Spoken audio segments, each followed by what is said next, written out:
স্বাগত ডিবিসি সংবাদে আপনাদের সাথে আছে অর্ঘমিত্রা তরফদার। এবারে জানাবো খবরের বিস্তারিত। খুলনা মহানগরীর দুর্ভোগের অপর নাম ট্রাফিক জ্যাম। অনুমোদিত সংখ্যার কয়েক গুণ ব্যাটারি চালিত অটোরিকশা চলায় সৃষ্টি হয়েছে এই অবস্থা। মহানগর এলাকায় বেড়েছে ভোগান্তি। যদিও যানজট নিয়ন্ত্রণে প্রয়োজনীয় পদক্ষেপ নেওয়ার কথা বলছেন দায়িত্বশীলরা।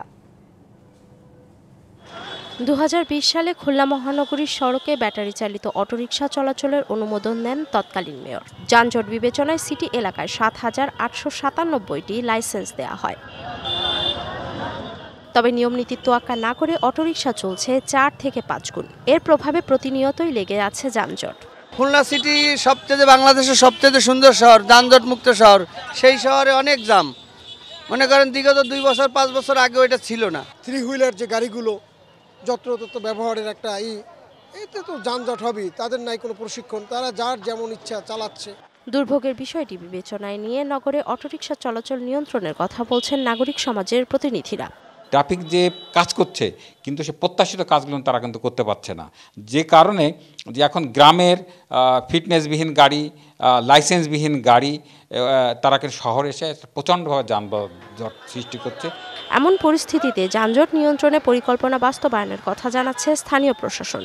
শহর কেন্দ্রিক মোটামুটি 6টা পয়েন্ট আমরা নির্ধারণ করি। সেখানে আমাদের স্পেশাল অ্যারেঞ্জমেন্ট নেওয়া আছে। আমাদের স্পেশাল অফিসার যারা ন্যূনতম একজন টিআইয়ের নেতৃত্বে আমরা এবং একজন এসিকে 2টা স্পট আমরা নির্ধারণ করে দিয়েছি। আমরা সিদ্ধান্ত নিয়েছি যে অটোগুলি সকাল সাদা চিহ্নধারীগুলি সকালবেলা চলবে 12টা বা 1টা পর্যন্ত, যেটা আমরা নির্ধারণ করে দিব। আর বিকালে অন্য রেড চিহ্নিত বা অন্য যে কোনো চিহ্ন ব্যবহার করে বা রং ব্যবহার করে আমরা আইডেন্টিফাই করে দিব। খুলনা নগরীতে নিয়মিত চলছে 40 থেকে 50 হাজার ব্যাটারি চালিত অটোরিকশা। DBC news desk. রোজার সামনে রেখে চাহিদা বেড়েছে মুড়ির। দিনরাত কাজ করেছেন ঝালকাঠির নলছিটির কারিগররা। এমনকি দূরের ক্রেতারা বাড়িতে এসে কিনে নিচ্ছেন এখানকার মুড়ি। রমজান ছাড়া অন্য সময় বেচাকেনা তেমন না থাকায় কষ্টে দিন কাটাতে হয় কারিগরদের। তাদের জীবনমান উন্নয়নে সহযোগিতার আশ্বাস স্থানীয় বিসিক কর্তৃপক্ষের। মুড়ি ছাড়া রমজানে ইফতার যেন অসম্পূর্ণই থেকে যায়। তাই তো মুড়ি ভাজার ধুম পড়েছে ঝালকাঠির নলছিটি উপজেলার 10 গ্রামে। মাটির পাত্রে ভাজা হচ্ছে মুড়ি, আর কেনার জন্য আগে থেকেই ভিড় করছেন ক্রেতারা। মুড়ি ভাজায় সকাল থেকে রাত পর্যন্ত ব্যস্ত সময় পার করছেন কারিগররা। এখানকার অনেক পরিবার পেশা হিসেবে বছরের 12 মাস মুড়ি ভাজলেও রমজানে নাওয়া খাওয়ার সময় মেলে না তাদের। আমাদের রমজান উপলক্ষে মুড়ির চাহিদাটা বেশি। দিন 24 ঘন্টায় মিল চলতে আছে, কাজে উপলক্ষে আমরা বুঝতে পারতে আসি না। আমাদের রোজার মাসে একটু ব্যস্ততা বেশি, কি লাগে রোজার মাসে মুড়ি চলে বেশি। সার বা কোনো প্রকার রাসায়নিক দ্রব্য ছাড়াই এসব গ্রামে মুড়ি ভাজা হয়। তাই স্বাদ ও স্বাস্থ্যের দিক বিবেচনা করে দিন দিন বাড়ছে এখানকার মুড়ির চাহিদা। রোজায় 11 মাসের মাল একসাথে চলে, এই জন্য অনেক ব্যাপক লেবার লাগে, খুব সুস্বাদু মাল তৈরি করা হয়। রমজান উপলক্ষে একটু বেশি হয়। রমজান উপলক্ষে প্রায় 100-100 মন এইভাবে মুড়ি সাপ্লাই হয়। দপদপে 0 পয়েন্ট থেকে মুড়ি কিনে নিয়ে বরিশাল বিভিন্ন এলাকায় বেশি, এবং এই জায়গার মুড়িটা খুব ভালো। ঝালকাঠির ঐতিহ্যবাহী খাবারটিকে টিকিয়ে রাখা ও এই পেশার সাথে জড়িতদের জীবনমান উন্নয়নে সহজ শর্তে ঋণ ও কারিগরি সহায়তা দেওয়ার আশ্বাস বিসিক কর্মকর্তার। এই মুড়ি শিল্প বেশ পুরনো এবং খুবই সুস্বাদু, যারা কেমিক্যাল মুক্ত। আর এই শিল্পের উদ্যোক্তারা যদি বিসিকের নিকট কোনো সহায়তা চায়, কারিগরি এবং আর্থিক উভয় সহযোগিতাই তাদেরকে করা হবে। বিষমুক্ত হাতে ভাজা মুড়ি উৎপাদনে বংশ পরম্পরায় জড়িত ঝালকাঠির 250টি পরিবার। DBC news desk. ঢাকার ধামরাইয়ে গ্যাস লিকেজ থেকে বিস্ফোরণে স্বামী স্ত্রী দগ্ধ হয়েছেন। তাদের ঢাকায় জাতীয় বার্ন ইনস্টিটিউটে ভর্তি করা হয়েছে। শুক্রবার রাতে 11:30টার দিকে ধামরাই পৌর এলাকার কুমরাইল এলাকায় এই দুর্ঘটনা ঘটে। খবর পেয়ে ঘটনাস্থল পরিদর্শন করে পুলিশ ও ফায়ার সার্ভিসের সদস্যরা। পুলিশ জানায় রাত 11:30টার দিকে ওই দম্পতির কক্ষে বিস্ফোরণ ঘটে। কিছুক্ষণ পর কক্ষটি থেকে দগ্ধ ওই দম্পতি বেরিয়ে আসেন। তাদের শরীরের বেশিরভাগ অংশ ঝলসানো দেখা যায়। পরে স্থানীয়রা তাদের প্রথমে স্থানীয় হাসপাতাল ও পরে উন্নত চিকিৎসার জন্য ঢাকার জাতীয় বার্ন ইনস্টিটিউটে নিয়ে যায়। গ্যাস সংযোগে লিকেজ থেকে জমে থাকা গ্যাসের বিস্ফোরণ হয়েছে বলে ধারণা ফায়ার সার্ভিসের। রোজার প্রস্তুতি নিচ্ছেন ধর্মপ্রাণ মুসলিমরা। সে অনুযায়ী সাধ্যমতো কেনাকাটাও করছেন। ইফতার সামগ্রী, খেজুর, ছোলা, চিড়া, মুড়ি ও গুড়ের চাহিদা এখন বেশি। এসব পণ্যের দাম সম্পর্কে বিস্তারিত জানাতে আমাদের সাথে খুলনা থেকে সরাসরি যুক্ত হচ্ছেন সহকর্মী মাহমুদা শিকদার। মাহমুদা, এখন রোজা আসছে, রোজা উপলক্ষে কোন পণ্যের চাহিদা আপনি বেশি দেখছেন? আপনি জানেন যে আগামীকাল থেকে আসলে রোজার মাস শুরু। ধর্মপ্রাণ মুসল্লিরা আল্লাহ সন্তুষ্টির জন্য সারাদিন রোজা রেখে তারপর সবথেকে গুরুত্বপূর্ণ এবং আকর্ষণীয় যে সময়টি সেটি হলো ইফতার। সেই ইফতারটি তার পরিবারের সাথে ভাগাভাগি করে নেয়। এই ইফতারকে কেন্দ্র করে আসলে বিভিন্ন ধরনের খাবার তৈরি করা এবং পরিবারের কাছে পরিবেশন করাটাই কিন্তু এই রীতিনীতি হয়ে আসছে। এবং এই রোজার মাস আসলে কিন্তু দেখেছি যে ইফতারের যে খাবারগুলো সেই খাবারের কিন্তু দাম বেড়ে গেছে।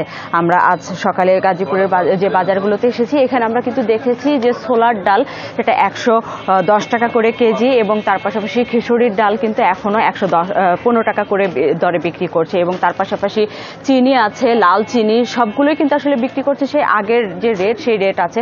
এবং তার পাশাপাশি গাজীপুরের বাজারে তেল নিয়ে একটি অস্থিতিশীল পরিস্থিতি তৈরি হয়েছে যে এখানে আসলে বাজারে তেল পাওয়া যাচ্ছে না। আমরা যদি এখানকার যারা দোকানদার আছেন আমি তাদের সাথে একটু কথা বলি যে আসলে এই যে তেল পাওয়া যাচ্ছে না তার কারণটা কি, তেল নেই কেন? তেল নেই কারণ আমি কিভাবে বলবো, তা বলবে কোম্পানি সাপ্লাই দেয় না, ডিলারদের তেল দেয় না ভালো মতো করে। যদি তারা তেল দিত কোম্পানি তাহলে তো সবাই তেল পাইতো নাকি কম বেশ করে। এখন এই পর্যন্ত এই যে 1 কার্টন তেল দেয়, সাথে কি করে ফ্রেশে আটা দিয়ে দেয়, ফ্রেশে নয়তোবা সরষের তেল নেন, নয়তো চিনি গুঁড়া চাল নেন, মানে এগুলি। এখন পর্যন্ত কি এই বাজার মনিটরিং এর কোনো প্রশাসন আসেনি? না, প্রশাসন আসেনি, দেখি নেই এখনো। আপনি শুনছিলেন যে এখন পর্যন্ত কিন্তু প্রশাসনের যে তদারকি সেই তদারকি একেবারে নেই বললেই চলে। এবং তার পাশাপাশি আমরা একটি কাগজ পেয়েছি যেখানে আমরা দেখছিলাম যে যারা ডিলার, আমি যদি আপনাকে একটু দেখাই যে ডিলার যারা, তাদের কাছ থেকে যখন সরিষা তেল বা সয়াবিন তেল কিনতে যাওয়া হচ্ছে, চলছে না এমন কোনো পণ্য কিন্তু বাধ্যতামূলক খুচরা বিক্রেতা যারা তাদেরকে কিনতেই হচ্ছে। তার মানে এখানে এই কাগজটিতে যদি আমি একটু দেখাই যে এখানে সয়াবিন তেল নেওয়া হচ্ছে, সয়াবিন তেলের পাশাপাশি কিন্তু চিনি গুঁড়ার চালটা একেবারে বাধ্যতামূলক যারা খুচরা বিক্রেতা তাদেরকে নেওয়া হচ্ছে। এবং তার পাশাপাশি এখানে যারা দোকানদার আছে তাদের সাথে আমরা কথা বলে যেটি জানতে পারছি, তারা বারবারই করে বলছে যে খুচরা দোকানদার যারা আছে তাদের কাছে প্রশাসন আসছে, বিভিন্ন জরিমানা ধরছে, কিন্তু যারা ডিলার এবং কোম্পানি, সেই কোম্পানি এবং ডিলারদের ক্ষেত্রে কিন্তু কোনো ধরনের তদারকি প্রশাসনের নেই। এখন পর্যন্ত কিন্তু কোনো ডিলার যারা তেল দিচ্ছে না বা তেল দেওয়া নিয়ে বিভিন্ন ধরনের জালিয়াতি করছে, এগুলো নিয়ে কিন্তু এখন পর্যন্ত কোনো ডিলারদেরকে অভিযানও পরিচালনা করেনি, তার পাশাপাশি কোনো জরিমানাও ধরেনি। এবং এখন পর্যন্ত বাজারে কিন্তু প্রশাসনের কোনো ঊর্ধ্বতন কর্মকর্তা বা কেউ কিন্তু এখনো আসেনি মনিটরিং এর দায়িত্বে। এই ছিল এখন পর্যন্ত গাজীপুরের যে ইফতার বাজার সেটি সম্পর্কে সর্বশেষ তথ্য। মাহফুজা, ধন্যবাদ আপনাকে। দিনাজপুরের হিলি স্থলবন্দরে বেড়েছে ছোলা আমদানি, এতে খুচরা পর্যায়ে দাম কমেছে 10 টাকা পর্যন্ত। বন্দর কর্তৃপক্ষ জানায় ফেব্রুয়ারি মাসে 180টি ভারতীয় ট্রাকে 5700 টন ছোলা আমদানি হয়েছে। ব্যবসায়ীরা বলছেন চাহিদার তুলনায় যোগান কম হওয়ায় প্রতি বছর রমজানের আগে দাম বেশি হয়। তবে এবারের চিত্র উল্টো, দাম না বেড়ে খুচরা পর্যায়ে দাম কমেছে 10 টাকা। আমদানি অব্যাহত থাকলে রমজান মাসে দাম আরও কমবে বলে আশা তাদের। এদিকে দাম কমায় খুশি ক্রেতারা।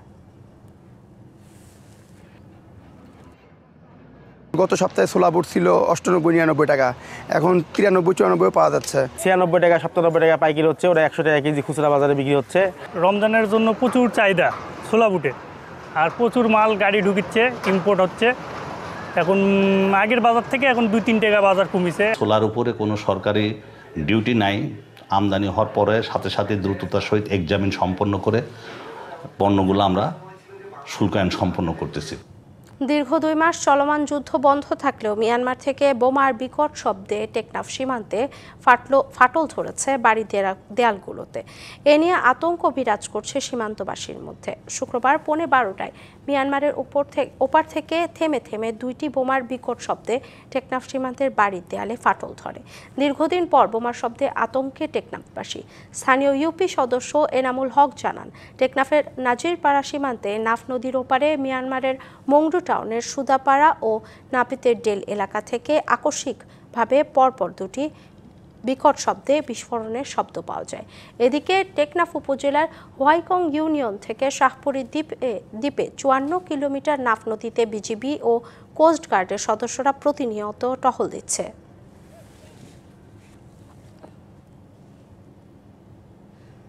মাটি ছাড়াই সবজি চাষের উপায় বের করে হইচই ফেলে দিয়েছে যশোরের কেশবপুরের হরিহর নদ পাড়ের বাসিন্দাদের অনেকে। কৃষি বিভাগের সার্বিক সহযোগিতা ও পরামর্শে কচুরিপানা দিয়ে পুকুর, খাল আর নদে বানানো হচ্ছে ভাসমান বেড, যেখানে চাষ হচ্ছে লাউ, শাক, ঢেঁড়স, মরিচ, বেগুন সহ বিভিন্ন প্রজাতির সবজি। যশোরের কেশবপুর উপজেলার মধ্যকুল গ্রাম ঘেঁষে বয়ে গেছে হরিহর নদ। নাব্য সংকটে কচুরিপানায় ভরে উঠেছে এই নদ। স্থানীয় উপজেলা কৃষি অফিসের পরামর্শ ও সহযোগিতায় নদ পাড়ের 15টি পরিবারের সদস্যরা শুরু করেছেন ভাসমান সবজি চাষ। বাঁশের খাঁচায় কচুরিপানা দিয়ে তৈরি করা হয় বেড। এরপর ভার্মিকম্পোস্ট সার মিশিয়ে আবাদ করা হয় বেগুন, লাউ, ধুন্দল, ঢেঁড়স সহ বিভিন্ন প্রকার সবজি। স্বল্প সময়ে বাজারজাত করা হচ্ছে উৎপাদিত সবজি। বাড়ির পাশে হরিয়ার নদী, তাতে খুব কচুরিপানা শ্যাওলা, তাই দিয়ে বেড তৈরি করে সবজি চাষ করতেছি। কচুরিপানা বিচলি যেমন সাজাও এরকম সাজাইয়ে রাখায়, ওই উপরে কুচুই দিয়ে যেরকম জমিতে চাষ করে এরকম চাষ করে তারই পরে এতে বীজ রোপণ করায়। সবজি বেড পরিচর্যা করতে সহায়তার হাত বাড়িয়ে দিচ্ছে কৃষি বিভাগ। কৃষি অফিসের পরামর্শ এবং তাদের কাছ থেকে প্রশিক্ষণ নিয়ে আমরা ভাসমান বেড তৈরি করি এবং সেটা 1 থেকে 3 মাসের ভিতরে ফসল উৎপাদন হয়। এসব সবজি আপৎকালীন সংকট কাটাতে পারে বলে মনে করে কৃষি কর্মকর্তা। এই আপৎকালীন সময় এবং বাংলাদেশের একটা বৃহত্তর অংশ যেখানে পানিতে থাকে, কচুরিপানাও থেকে, আমরা যদি সেটাকে সঠিকভাবে মূল্যায়ন করতে চাই এবং ব্যবহার করতে চাই, এই জায়গায় কিন্তু ভাসমান বেডে সবজি করাটা একদম সাকসেসফুল। এরই মধ্যে ভাসমান বেড থেকে প্রায় 700 কেজি শাকসবজি উৎপাদন করেছেন তারা। আগামীতে রয়েছে পেঁয়াজ ও রসুন সহ অন্যান্য ফসল আবাদের পরিকল্পনা। DBC news desk. ডিবিসি দেশের সংবাদ এই ছিল এখনকার মতো। ডিবিসি নিউজের সংবাদগুলো পড়তে ভিজিট করুন dbcnews.tv আর ভিজিট করুন ডিবিসির ফেসবুক পেজ এবং ইউটিউব চ্যানেল। ডিবিসির সঙ্গেই থাকুন।